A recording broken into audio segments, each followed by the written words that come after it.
এত দেরিতে বুঝলে কি করা যাবে? এত দেরিতে বুঝলে কি করা যাবে? তো অনেক আগে তাদেরকে বোঝানো হয়েছিল।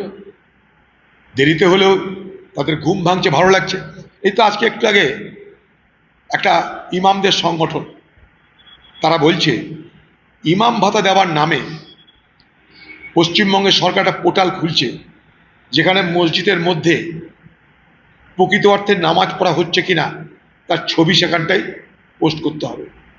মসজিদের পূর্ব দিকে, পশ্চিম দিকে ঠিকমতো নামাজ হচ্ছে কিনা সেই মসজিদের কাগজপত্র, এবং সেই কাগজপত্রের সাথে সাথে মসজিদ কর্তৃপক্ষ তারা করে প্রস্তাব নিচ্ছে কিনা ইমাম ভাতার সমস্ত দলিল দস্তাবেজ, মসজিদের সব কিছু প্রমাণপত্র সরকারের কাছে পেশ করতে হবে।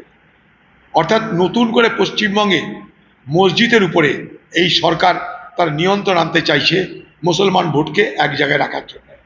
মন্দির, মসজিদ, ধর্মীয় প্রতিষ্ঠান তাদের নিজস্ব সংস্থা আছে।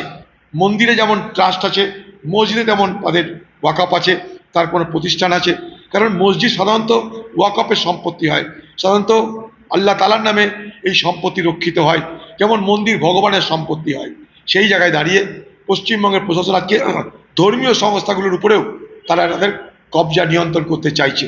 তাই মুসলিম সমাজের কাছে প্রতিশ্রুতি অনেক দেওয়া হয়েছিল, কিন্তু আখেরে মুসলিম সমাজ যে শূন্য হাতে বসে আছে, তারা যে শুধুমাত্র ভোটে খাদ্য, সেটা তারা যদি বোঝে সেটা মুসলমান সমাজের জন্য ভালো।